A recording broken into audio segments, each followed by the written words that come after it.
ജീവിത പോരാട്ടങ്ങൾ. ഒരിക്കൽ ഒരു മകൾ തന്റെ അച്ഛനോട് തന്റെ ജീവിതം ദുരിതപൂർണമാണെന്നും എങ്ങനെ മുന്നോട്ട് കൊണ്ടുപോകുമെന്നും അറിയില്ലെന്നും പരാതി പറഞ്ഞു. എപ്പോഴും വഴക്കും പോരാട്ടവും നടത്തി. അവൾക്ക് മടുത്തു. ഒരു പ്രശ്നം പരിഹരിക്കപ്പെടുമ്പോൾ തന്നെ മറ്റൊന്ന് ഉടൻ സംഭവിച്ചു. പാചകക്കാരനായ അവളുടെ അച്ഛൻ അവളെ അടുക്കളയിലേക്ക് കൊണ്ടുപോയി. 3 പാത്രങ്ങൾ വെള്ളം നിറച്ചു ഓരോന്നും ഉയർന്ന തീയിൽ വെച്ച 3 പാത്രങ്ങളും തിളച്ചു തുടങ്ങിയപ്പോൾ അയാൾ ഒരു പാത്രത്തിൽ ഉരുളക്കിഴങ്ങും, രണ്ടാമത്തെ പാത്രത്തിൽ കോഴിമുട്ടയും, മൂന്നാമത്തെ പാത്രത്തിൽ കാപ്പിക്കുരു പൊടിച്ചതും വെച്ചു. എന്നിട്ട് അത് തിളപ്പിച്ചെടുത്തു.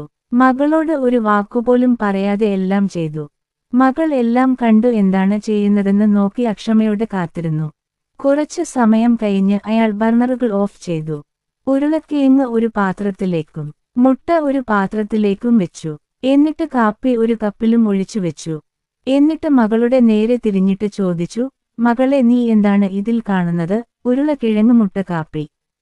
അവൾ തിടുക്കത്തിൽ മറുപടി പറഞ്ഞു. അയാൾ പറഞ്ഞു, ഉരുളക്കിഴങ്ങിൽ തൊട്ടു നോക്കൂ.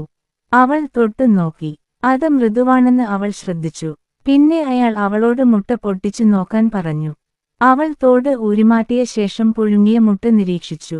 ഒടുവിൽ അയാൾ അവളോട് കാപ്പി കുടിക്കാൻ ആവശ്യപ്പെട്ടു. അതിന്റെ നല്ല സുഗന്ധം അവളുടെ മുഖത്ത് പുഞ്ചിരി വിടർത്തി. അച്ഛാ, എന്താണ് ഇതിന്റെ അർത്ഥം? അവൾ ചോദിച്ചു. ഉരുളക്കിഴങ്ങും മുട്ടയും കാപ്പിക്കുരുവും ഒരേ പ്രതികൂല സാഹചര്യമാണ് നേരിട്ടതെന്ന് അയാൾ വിശദീകരിച്ചു. തിളക്കുന്ന വെള്ളം ഓരോന്നും വ്യത്യസ്തമായി പ്രതികരിച്ചു. ഉരുളക്കിഴങ്ങ് ശക്തവും കടുപ്പമുള്ളതും വിട്ടുമാറാത്തതുമായി അകത്ത് പോയി. പക്ഷെ തിളച്ച വെള്ളത്തിൽ അത് മൃദുവും ദുർബലവുമായി. മുട്ട ദുർബലമായിരുന്നു. നേർത്ത പുറംതോട് തിളച്ച വെള്ളത്തിൽ ഇടുന്നത് വരെ അതിന്റെ ദ്രാവകം അതിന്റെ ഉൾഭാഗത്ത് സംരക്ഷിച്ചു. പിന്നീട് മുട്ടയുടെ ഉൾഭാഗം കടുപ്പമായി. പൊടിച്ച കാപ്പിപ്പൊടി സവിശേഷമായിരുന്നു. തിളച്ച വെള്ളത്തിൽ സമ്പർക്കം വരുത്തിയ ശേഷം അവർ വെള്ളം മാറ്റി പുതിയ എന്തെങ്കിലും സൃഷ്ടിച്ചു. അച്ഛൻ മകളോട് ചോദിച്ചു, നീ ആരാണ്?